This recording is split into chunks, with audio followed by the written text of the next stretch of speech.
गुरुदेव की जय। बंदी छोड़ कबीर साहिब की जय। मैं लालचंद जी पास गंगानगर से सभी को सत साहिब राम राम नमस्ते।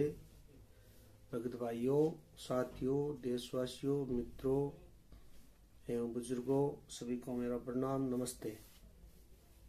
मैं संत रामपाल जी महाराज जी का शिष्य होने के नाते मैं संत रामपाल जी महाराज की बारे में बोलता रहता हूँ। मेरा कर्तव्य समझ के मेरे गुरु जी के खिलाफ अत्याचार हुआ है और राष्ट्रीय समाज सेवा समिति ने अत्याचार किया है और जो इन्हीं के मनमुखी चेले बने हुए हैं गुरु जी रामपाल जी महाराज जी के, उनका सारों का लेखा जोखा और कोर्ट का जजमेंट इस पुस्तक में है। ये पुस्तक आप पीडीएफ मंगाने के लिए मेरे नंबर से संपर्क कर सकते हैं और पुस्तक मंगाने के लिए बिहार के सासाराम के वकील शशि भूषण दास जी का सकते हैं आप बात करके। तो देशवासियों, मित्रों, ये जो संत रामपाल जी महाराज के शिष्य है वो कहते हैं सारा काम गुरु जी के आदेश से होता है, सारा काम गुरु जी के आदेश के बगैर एक भी काम नहीं होता है, लेकिन ये सारे मनमुखी चले हैं। इसमें से एक मुख्य है भगत है जो अपने आप को बता रहा है, उसका नाम है पवन कुमार यादव। जो पुरवाड़ा में जो सारा खेल हुआ था कांड, उसमें उसका एक मुख्य पार्ट था, मुख्य रोल था। वो मैनेजमेंट का विश्वास पात्र था और उसी के ऊपर जिम्मेदारी थी। उसने संत रामपाल जी महाराज के साथ विश्वासघात किया। अब वो बोलता है मेरे को उस टाइम पता नहीं था, लेकिन सब पता था। ये एक सोची समझी साजिश थी और वो अभी कहता मेरे को पता नहीं था, अब मेरे को मालूम चल गया तो मैं सतगुरु जी के पक्ष में बोल रहा हूँ। लेकिन वो ऐसा नहीं कर रहा है। वो संत रामपाल जी महाराज के विपरीत ही अपना एक पंथ चलाया था जिसका नाम था साध संगत, और वो उस पंथ के बंद करके अब वो अपना नाम बदल के मानव धर्मी पंथ चला रहा है। साध संगत पहले हो गया, पुरवाड़ा कांड करवा दिया, वहां से तो वो कमांडो बना था, मैन उसके हाथ में था, सारी ये बटालियन का वही था मेन आदमी, ब्लैक कैट कमांडो, जिसने ये सारा कांड करवाया था, इसकी जिम्मेदारी थी ये। तो ये मैनेजमेंट का विश्वास पात्र था। वो अज्ञान फैला रहा है, तो उस अज्ञान के बारे में मैं बता रहा हूँ आज, उसका मैं एक वीडियो बना रहा हूँ। तो उस ज्ञान के बारे में, इसका जो अज्ञान है, ये मैनेजमेंट का आदमी होते हुए सतगुरु रामपाल जी महाराज का ज्ञान का, जैसे पहले जो शास्त्रों में जो मिलावट की थी, इसी प्रकार ये लोग संत रामपाल जी महाराज के ज्ञान में मिलावट कर रहे हैं और अपने अपने हिसाब से इसको एडजस्ट करके अपने आप को आगे ला रहे हैं। तो ज्ञान एक ऐसी चीज है, उसमें बदलावट नहीं चलती, चाहे हजारों साल चलो चाहे लाखों साल चलो, लेकिन मूल होता है वो मूल ही रहता है, उसमें बदलाव नहीं किया जा सकता। ज्ञान एक ऐसी चीज है। तो ये कोशिश करते हैं, ये काल के दूत होते हैं जो कुछ चेष्टा करते हैं। इसका अब मैं ये ज्ञान पार्ट नंबर इसका 3 बनाने जा रहा हूँ। आप सुनो, वीडियो पूरा देखो, लाइक करो, शेयर करो और सूझबूझ से काम ले और वीडियो आगे देखे साथ साहेब।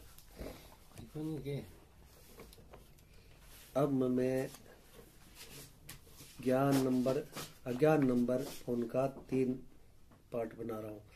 पवन कुमार यादव का अज्ञान नंबर 3 है कि इसने परमात्मा के विधान के विपरीत बताया कि संत रामपाल जी महाराज एक ऐसे संत है जो अपने गुरु को सारनाम देकर पार किए थे। ये बताओ, आज तक ऐसा परमात्मा कबीर साहब जी ने, वो तो खुद परमात्मा थे, उन्होंने अपने गुरु जी रामादेवानंद जी महाराज को अपनी शरण में लेके ये ज्ञान संसार में गुरु और चेले की रीत बनाए रखने के लिए कबीर साहब जी ने रामादेवानंद जी महाराज जी को ज्ञान प्राप्त कराया और नाम प्राप्त करवा के और आदेश दिया कि आप मेरे इस पृथ्वी पर गुरु रहेंगे। वो गुरु नहीं थे, रामानंद जी को तो पता था भाई ये जैसे मेरे परमात्मा मेरे को आज्ञा देते हैं मैं वैसा ही करूंगा। तो ये बोलता है कि रामपाल जी महाराज जी ने रामादेवानंद जी महाराज को सार नाम दे के पार किया, अर्थात संत रामपाल जी महाराज ने अपने गुरु रामादेवानंद महाराज को सार नाम देकर पार किए, सतलोक बैठाए। जबकि कबीर परमात्मा का ज्ञान है कि कबीर परमात्मा का ज्ञान गुरुवाई परंपरा से चलता है। पूर्व गुरु अपने बाद के गुरुवाई पद लेने वाले को पूर्ण परख कर उसे सख्त हिदायत देकर कि आगे किसी को मंत्र बताने की इजाजत नहीं है, वचन लेकर गुरुवाई पद धारण कराई जाती रही है। इस तिमिर दूत ने परमात्मा के इस परंपरा को भी अपने अज्ञान से तोड़ने का असफल प्रयास किया है। ये सफल नहीं हो सकते ऐसा करने से। जैसा ज्ञान है वैसा ही रहेगा, इसमें मिलावट नहीं चलेगी। कहता है कि संत रामपाल जी महाराज अपने रामादेवानंद जी महाराज को सारनाम मंत्र देकर पार किए, ये उसका तोता ज्ञान है। वास्तविक तथ्य है कि संत रामपाल जी महाराज ने 3 मंत्र ओम तत्सत अपने गुरुदेव स्वामी रामानंद जी महाराज से प्राप्त किया था। इस संबंध में स्पष्ट प्राण ज्ञान गंगा पुस्तक के भक्ति मर्यादा पाठ के पृष्ठ संख्या 4 पर है, जिसमें संत रामपाल जी महाराज का कथन स्पष्ट वर्णित किया गया है कि ये तीनों नाम एवं नाम दीक्षा देने की आज्ञा मुझे रामपाल मेरे गुरु स्वामी रामादेवानंद जी महाराज द्वारा बख्शीश मिला। ये संत रामपाल जी महाराज कह रहे हैं कि ये नाम तीनों मंत्र मुझे अपने गुरु रामादेवानंद जी महाराज से पूर्ण बख्शीश मिला है। और ये पवन कुमार कह रहा है कि पवन कुमार ने बोला है कि रामपाल जी महाराज ने अपने गुरु रामादेवानंद जी महाराज को दीक्षा दे के पार किया। ये उल्टी बात कर रहा है, ज्ञान के विपरीत है, ये कोरा थोता ज्ञान है इसका। अर्थात क्लियर हो जाता है कि पवन कुमार यादव का तनिक भी ज्ञान सतगुरुदेव जी के दिए गए ज्ञान से मेल नहीं खाता है।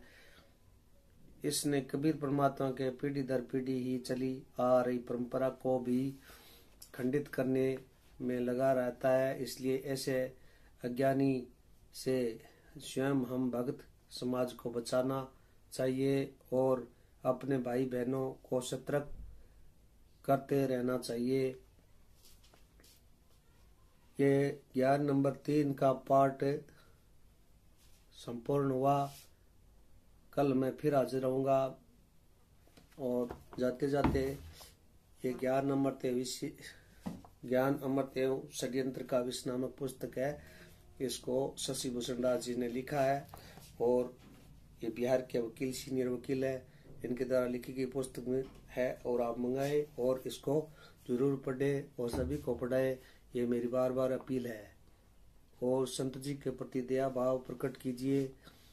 दया धर्म का मूल है, पाप मूल अभिमान, तुलसी दया न छोड़िए, जबलक घट में प्राण। सत साहिब।